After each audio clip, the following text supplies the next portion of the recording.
When a state depletes its reserve of sons, there comes a point in every drawn-out war when headlines stop centering on maps. Not because maps have lost their importance. They haven't. They never do. Territory is power. Territory is leverage. Territory is lives. But after enough months and enough funerals, war is no longer judged by how far an army advances. It is judged by how much an entire society is still willing to endure. At the start, wars are fought with strategies. Then they are fought with hardware. Then they are fought with money. And finally, unavoidably, they are fought with people. At that final stage, the defining question is no longer how many tanks remain. It becomes who is still being sent to die. For Russia, that question arrived quietly, like an internal review no one wanted made public. Not through a televised announcement, not through a victory address, not through a formal decree bearing a Kremlin seal. It arrived the way modern authoritarian systems prefer to manage anything truly volatile, quietly, administratively, without acknowledging what is happening.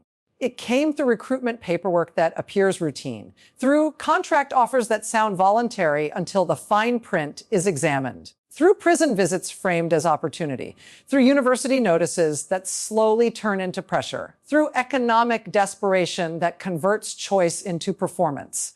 And when a state begins transferring the burden of sacrifice onto women, not as an isolated exception, but as a recurring practice, it is not a cultural leap forward. It is not modernization. It is not equality. It is a flare indicating that something has failed, not politically failed. Politically, the Kremlin can still threaten, posture, and repress, not rhetorically failed. The propaganda machine can still generate narratives on demand, but structurally failed because arithmetic cannot be manipulated indefinitely. For generations, Russia's leaders operated within a stabilizing assumption that functioned almost like a natural law.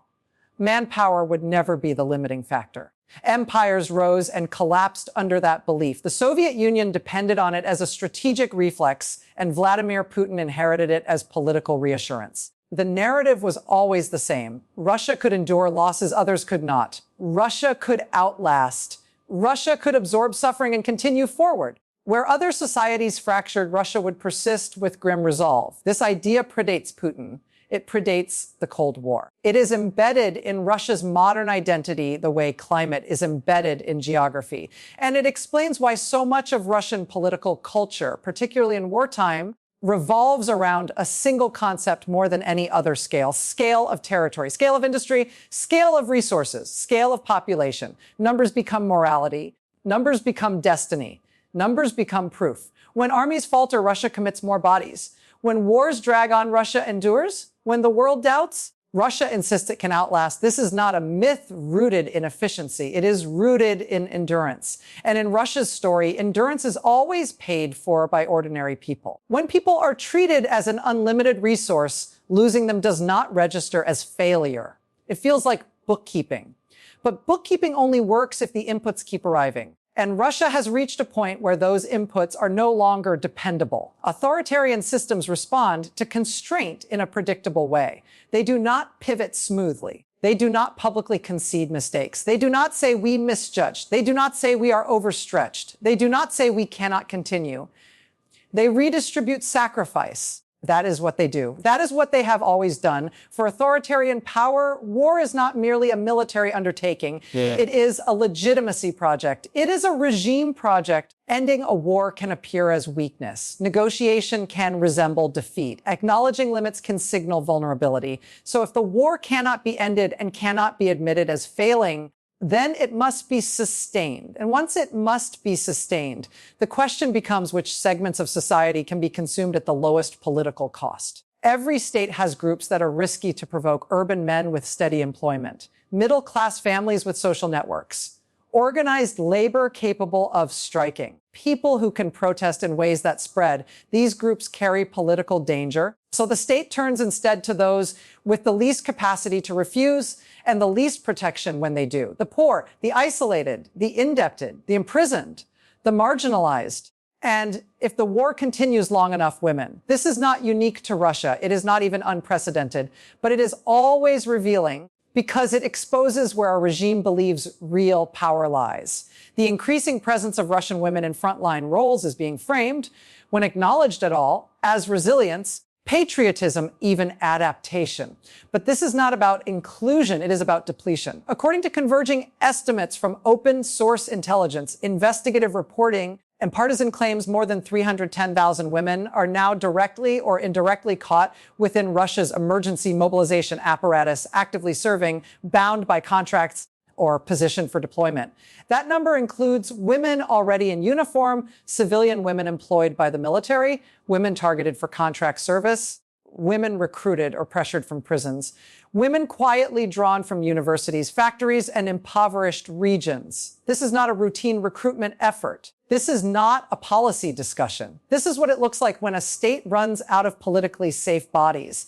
And instead of acknowledging that reality, it simply alters who the war consumes. Women have been part of Russia's military for decades, but never in ways that threaten the institution's hierarchy. They were allowed, not empowered. They filled roles that supported the system while leaving authority untouched: nursing, administration, medical services, clerical work, logistics. Before the invasion, official figures cited roughly 41,000 women in uniform. That number was presented as evidence that Russia was modern and flexible enough, but the structure itself remained rigid. Leadership was male, command was male. Combat authority was male. Even among officers, women were uncommon. Among senior commanders, they were nearly non-existent. That system was not traditional. It was managed. Women were kept close enough to serve, but distant enough not to matter. And it remained stable because it remained controlled. But ideology does not survive attrition. Under the pressure of catastrophic losses, that control is eroding. Independent estimates circulating publicly now place Russian losses killed, wounded, and missing at more than 1 million since the invasion began. Whatever the exact figure, the implication is the same. The system is bleeding at a scale that fractures institutions. Losses at that magnitude do not merely remove soldiers. They eliminate experienced non-commissioned officers who hold units together, veteran officers who can improvise under pressure, training capacity that depends on seasoned personnel, morale which depends on continuity and competence. At that scale, an army ceases to have a professional core. It becomes a consumption machine that produces bodies faster than it produces capability. Russia has already exhausted its professional forces, its contract soldiers, disproportionately its poorer and minority regions, and its male prison population. What remains is politically unstable. A large-scale mobilization of urban men would send shockwaves through the economy, the cities, the families, and the social order the Kremlin relies on. So the system searches elsewhere. The clearest moral evidence of this desperation is not found at the front. It is found inside prisons. Multiple reports describe recruitment officers visiting women's penal colonies across European Russia. This was not rumor. It was organized. It was systematic. Women were offered a deal that only appears voluntary if the nature of prison is ignored: a one-year military contract, a pardon upon completion, a salary far above civilian wages, immediate deployment. In a collapsing economy, that salary can sound like rescue. In a prison system built on coercion, it is coercion. Consent without choice is not consent. What does voluntary mean when the alternative is deliberately engineered suffering? Former inmates describe prison conditions as a system designed to convert time into misery. Forced labor, brutal hours, cold punishment, silence, humiliation.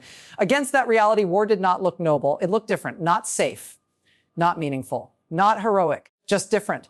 When a state makes life so intolerable that combat becomes the most realistic escape, that is not free choice. That is coercion dressed in paperwork. This is how modern authoritarian systems recruit. Not with chains, but with alternatives so harsh that volunteering becomes a survival tactic. What began as selective recruitment escalated. By late 2024, reports indicated that units composed entirely of women were being formed and deployed in active combat zones, not symbolic roles. Assault missions, reconnaissance operations, infiltration tasks. In some cases, women were allegedly instructed to wear civilian clothing if operations failed, turning them into deniable casualties, disposable assets, evidence that command anticipates failure and plans concealment. This is not innovation. It is collapse presented as adaptation. A stable military does not require such measures. It can plan, it can train, it can sustain. When it cannot, it improvises. And improvisation is not always ingenuity. Sometimes it is desperation in uniform. Doctrine is a luxury reserved for functioning armies. Russia's own military doctrine long held that women were primarily suited for support roles due to the demands of frontline combat. That doctrine has not been updated. It has been erased by necessity, not because science changed, not because culture progressed, not because leadership experienced a moral awakening, but because losses reached a level where ideology became irrelevant. When casualties reach that scale, only arithmetic remains. And arithmetic does not care what a regime believes about gender. It cares about replacement. The cruelty is not only that women are being sent forward. It is that they are being sent forward by the same system that spent decades denying them authority. Women in Russia's military have faced lower promotion rates, institutional resistance, and structural barriers to senior rank, a culture that treats leadership as male terrain. This is not empowerment, it is extraction. A state unwilling to trust women to lead is now willing to trust women to die. That is not equality, that is disposal. Frontline cohesion is fragile even under ideal conditions. And the Russian front has not been ideal for a long time. Analysts have repeatedly documented low morale, brutal hazing practices, substance abuse, discipline breakdowns, weak leadership, and poor logistics. Add coerced recruits with minimal training and little ideological commitment, and the result is not reinforcement. It is fracture. It is chaos. An army held together by fear cannot fight indefinitely. It can only grind. And grinding is not victory. Grinding is the consumption of time and lives until something finally collapses. The psychological impact of mobilizing women is not secondary. It is strategic because it reshapes how war is experienced within society. A war that consumes men can be framed as distant, masculine, and obligatory. A war that consumes women shatters the illusion that everyday life is protected. Suddenly, universities are not safe. Subways are not safe. Factories are not safe. Prisons are no longer boundaries, they are recruitment reservoirs. Fear spreads not through propaganda, but through proximity. When women become vulnerable to mobilization, the war ceases to be a front line, it becomes an atmosphere, something hovering over families.